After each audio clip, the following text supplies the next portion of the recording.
Hey, this is peloninkedup, tattoo shop, small business, vlog.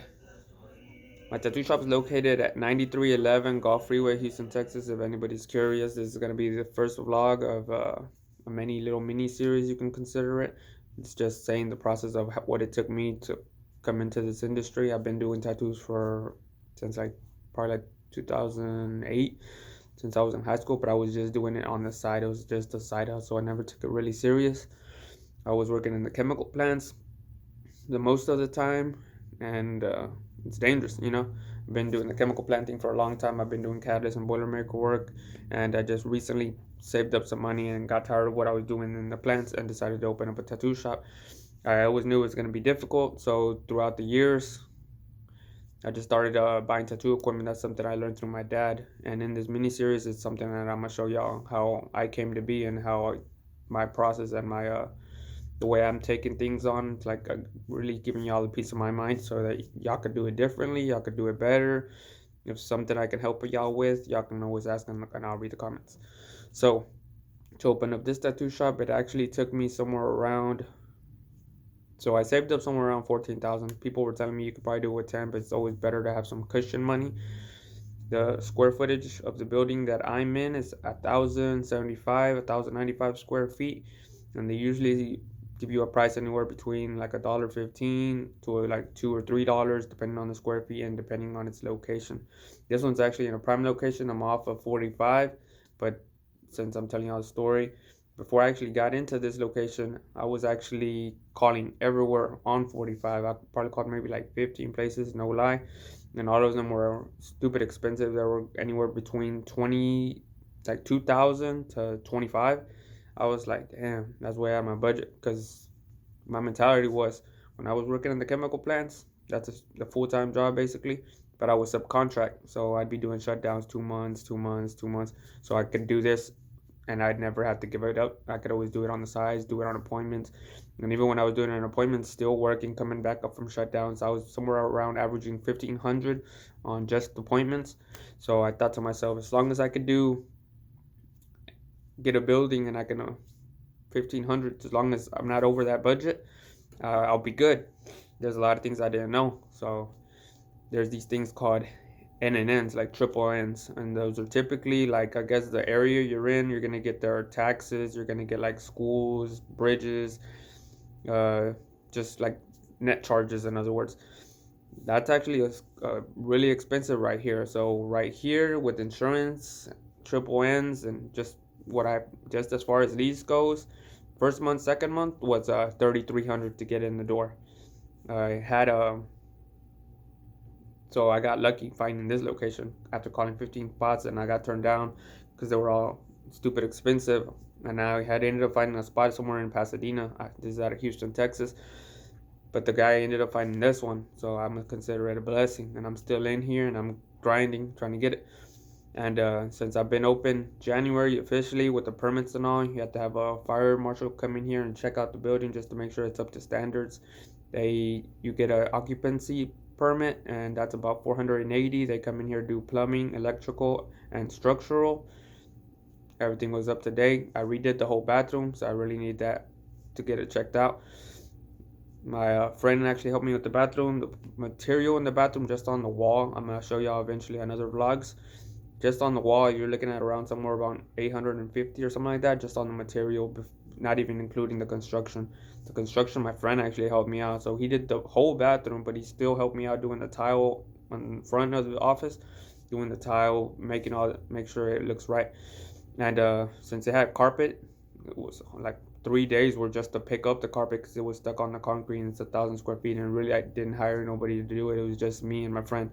So the fact that I had to rent out a machine and all that, it really wasn't that expensive since I had 14,000 and I thought it was gonna go a long way. I'm gonna let y'all know it really doesn't go a long way with the 33 in the door for the lease and the first month's rent and insurance. That's 33. The construction and the material was somewhere around like 35. So that's around almost 7,000. So I still had another seven because I had a total of 14. That really didn't last that long. That was like 2 months gone, and I had the building since October I just did basically everything I could from October, November, and December, 3 months. That was basically the money I had, and that's when I did all my construction.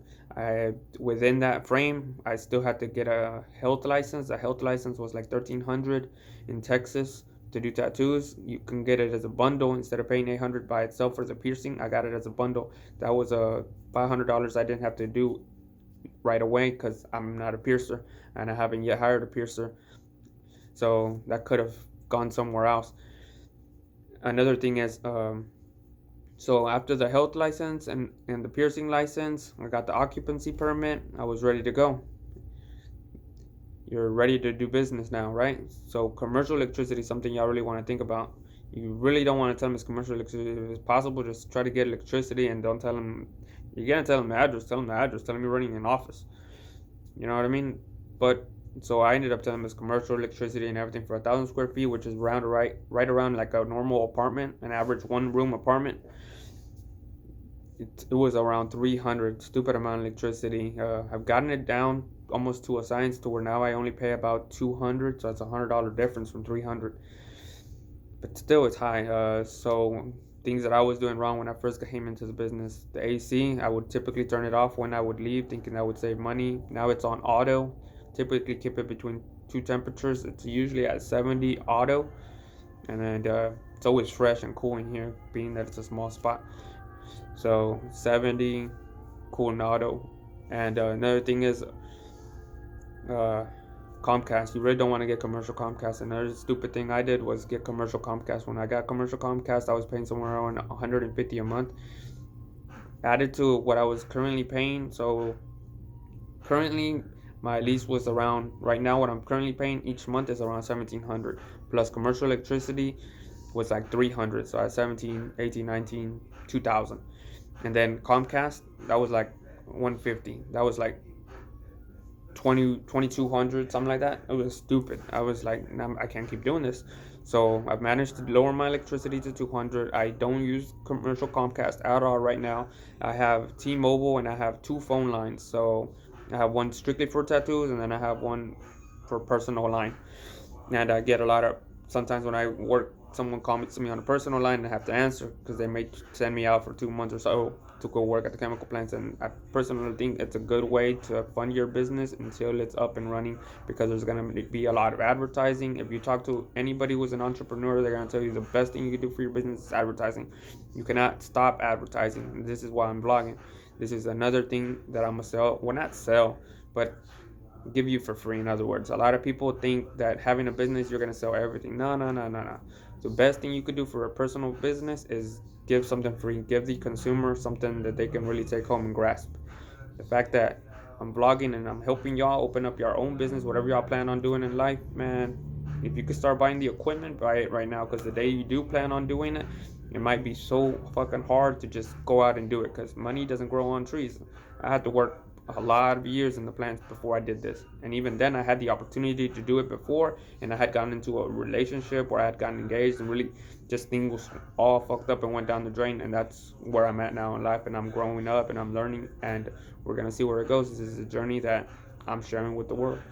So right now I've actually called some vendors, so I might get, not sponsored, but I can buy a tattoo supply that I'm actually really proud of using here in the tattoo shop, and I use it on every client.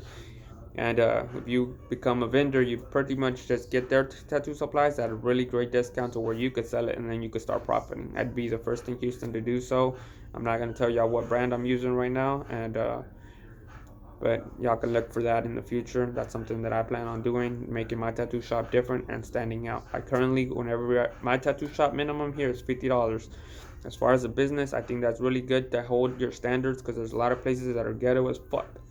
This is Houston, there's some ghetto as fuck. I mean, if I'm gonna go pay $50 for a tattoo, I want that tattoo to be clean. I want that tattoo to be sterile. I want them not to use stainless steels, but disposable supplies. My tattoo forms here are used only disposable supplies. That's something that I could throw away, and as soon as I open it, you see it's brand new. I use nothing but Ink Ease. As far as aftercare, that is the best aftercare there is. I put on a second skin to take care of your tattoo. You can go out. Some people have even gone swimming in it. I don't recommend that, but it on the package it says put it on. It's like medical bondage. You can do whatever you want with it for as long as it actually lasts. It's recommended to be on there for 12 hours. I've heard some people leave it on there for 3 days. You don't have to do nothing while it's on it. After you take it off, go about your day. I can do another video on tattoo aftercare and all that, and I will get to that. But right now, it's just opening up your business. Don't go with commercial Comcast. Don't go with any commercial Comcast. As long as you can have two phones and you have hotspot, one for a business, one for personal lines, you can even use both of those. There's apps online right now that I've been looking at where you can get free numbers online. You can use that as a business line. Here in Houston, there's a guy who makes business cards, like 5,000 business cards for like 120, and ships them to your house. So I don't ever have to make business cards. I've made them 2 times, and I think I'm well known. Advertising on Facebook, IG is really underrated. It's like $12 a week, something a lot of people don't want to tell. I watch a lot of like Gary Vee, Grant Cardone, 10X, and entrepreneurs, and they'll give you a lot of good advice. Some of them say, look at the stocks. I'm not personally a stock person. Look at me, I'm a tattoo artist. But so Snapchat right now in 2019 is really an undervalued app, but it still has a large following. I think it's like still ranked at number 4, and if you consider it, being that it's not highly promoted and used, but it still has a whole bunch of people that are on it.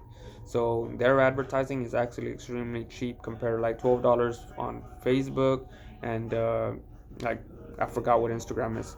But to give you an example, so if you go on there, they may show it to like 3,000 people for 3 cents or something. You see what I'm saying? That's a stupid amount. So that's something that I plan on getting into. I haven't done so yet, but I will do so.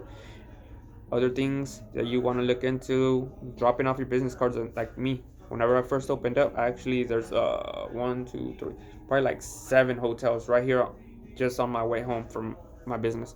I've actually gone in there and dropped off like a shitload of business cards and talked to the person at the front desk and be like, hey, is it possible that I could drop these cards off? I just opened up a tattoo shop down the street.